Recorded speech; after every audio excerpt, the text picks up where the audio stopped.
Hello everyone, मेरा नाम है अनन्य अवस्थी और मैं आप सभी का स्वागत करता हूं मेरे यूट्यूब चैनल जिसका नाम है मैथ्स असिस्टेंट। तो मैं अभी तक अलजेब्रा ऑफ वेक्टर्स को में इंट्रोडक्शन पार्ट को कवर कर चुका हूं और टाइप्स ऑफ वेक्टर्स के बारे में भी मैं 2 वीडियोस अपलोड कर चुका हूं, जिसमें हमने कुछ बढ़िया बढ़िया टाइप्स के वेक्टर्स के बारे में पढ़ा। और अब हम जानने जा रहे हैं कुछ और वेक्टर के टाइप्स के बारे में। तो आज मैं शुरुआत करता हूँ कोप्लेनर वेक्टर से।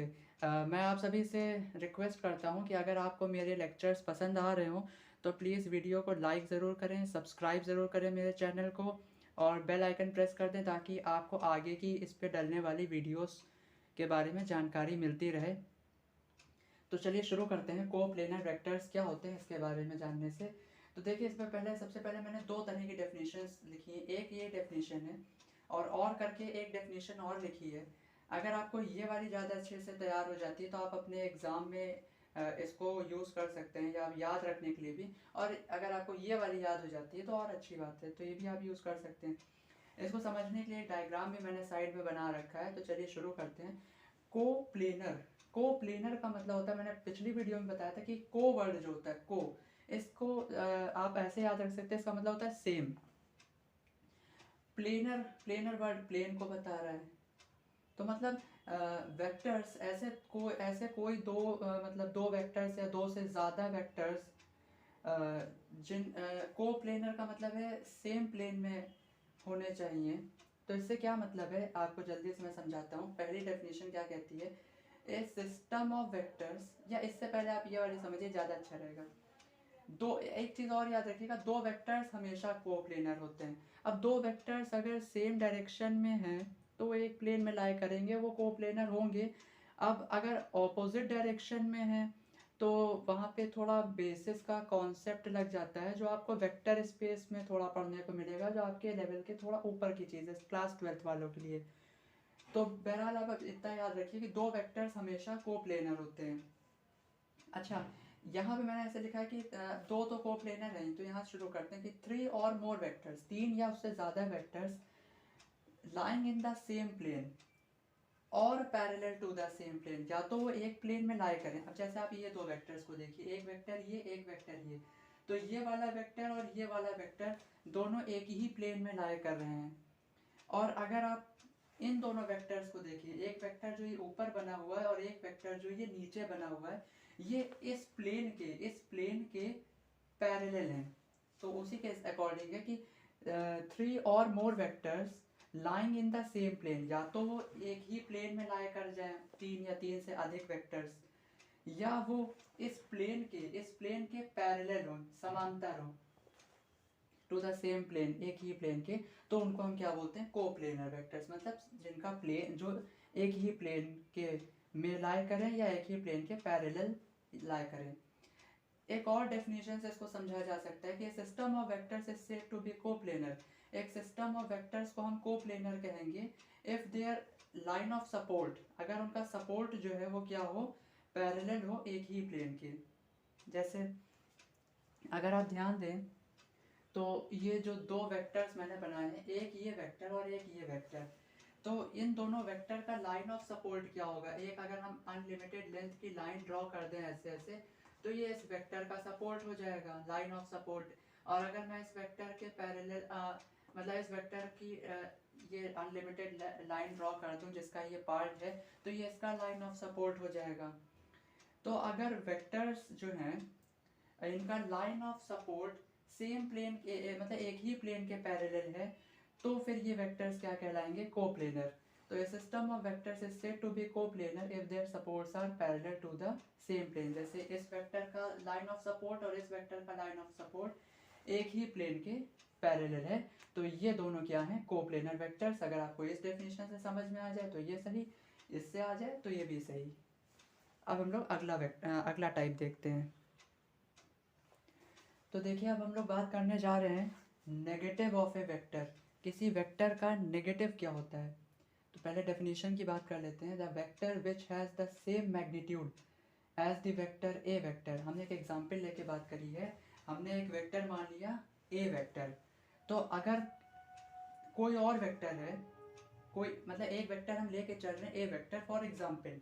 अब अगर हमारे पास कोई और वेक्टर है जिसका मैग्नीट्यूड, मैग्नीट्यूड मतलब न्यूमेरिकल वैल्यू, ठीक है, मैग्नीट्यूड का मतलब क्या होता है, न्यूमेरिकल वैल्यू, अंकीय मान। मैंने आपको बताया था किसी वेक्टर का मैग्नीट्यूड कैसे दिखाया जाता है, ऐसे मॉड लगा के, जिसका मतलब होता है लेंथ, ठीक है। इस मैग्नीट्यूड का क्या मतलब होता है, मैग्नीट्यूड मीन्स, मैग्नीट्यूड का मतलब होता है लेंथ, ओके। तो अगर हमने एक एग्जांपल लेके चल रहे हैं, ए वेक्टर हमारे पास पहले से है, हमने कहा एक और कोई वेक्टर है, कोई और वेक्टर जिसका मैग्नीट्यूड सेम हो वेक्टर ए की तरह, बट डायरेक्शन ऑपोजिट हो।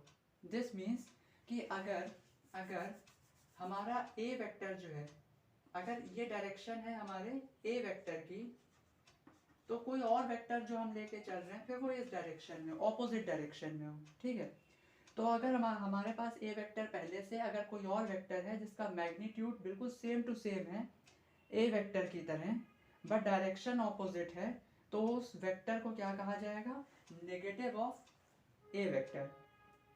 और उसको डिनोट कैसे करेंगे, माइनस ए वेक्टर से। ये माइनस का साइन यहाँ बस ये शो कर रहा है कि डायरेक्शन ऑपोजिट है। जैसे आप लोग फोर्स के लिए करते हैं कि अगर एक फोर्स की डायरेक्शन दूसरे के ऑपोजिट है तो उसमें माइनस लगा, और दोनों का मैग्नीट्यूड इक्वल है तो माइनस लगा के बता दिया जाता है, वैसे ही।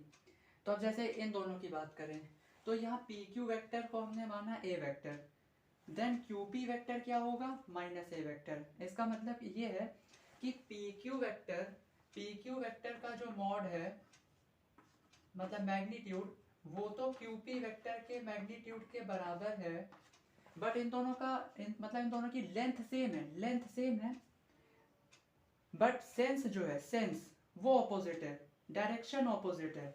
ये इसका सेंस P से Q है, इसका सेंस Q से P है, ठीक है। तो आपको बस ये याद रखना है कि वेक्टर का मैग्नीट्यूड सेम हो जाए और डायरेक्शन ऑपोजिट हो जाए, तो जो एक वेक्टर है वो दूसरे वाले का क्या होगा, निगेटिव।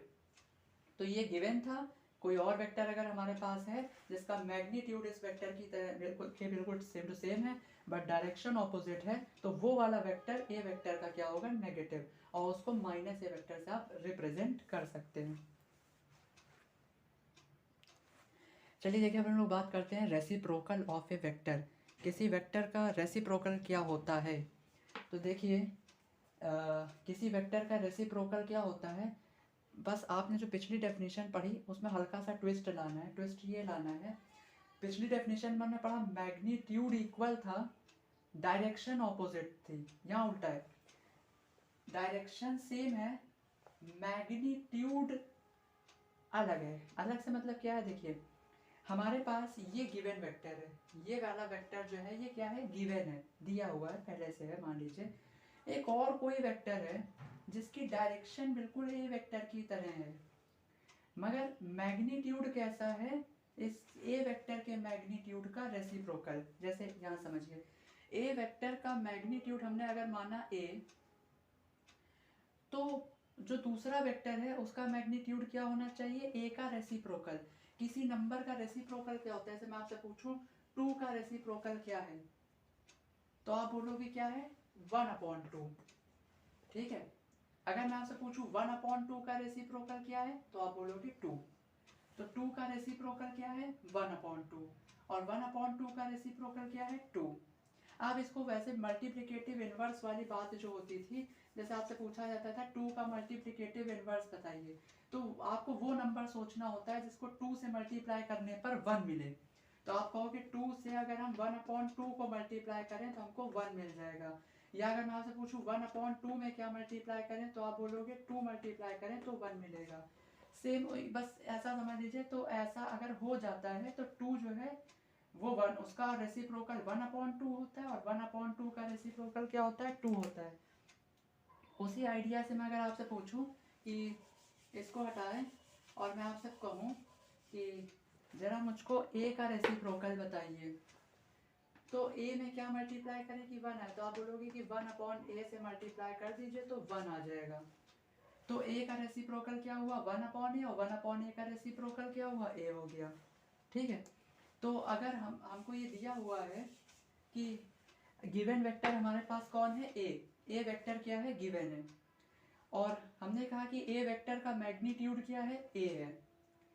तो जो हमारे पास इस वेक्टर का रेसिप्रोकल वेक्टर होगा उसका मैग्नीट्यूड क्या होगा, 1/a, और उस वेक्टर को हम लोग डिनोट किससे करते हैं, ए इनवर्स वेक्टर, ठीक है।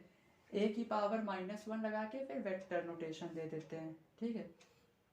तो बस आपको ये याद रखना है कि अगर मान लीजिए आपको ए वेक्टर गिवन है, ए वेक्टर आपको क्या है, गिवन है, और पूछ लिया जाए कि इसका रेसिप्रोकल वेक्टर बताइए, तो इस वेक्टर का रेसिप्रोकल बताइए, तो पहली बात, इस वेक्टर का रेसिप्रोकल किससे डिनोट होगा, ए की पावर आप ऐसे -1 लगाएंगे, इनवर्स टाइप समझ लीजिए, और वेक्टर नोटेशन।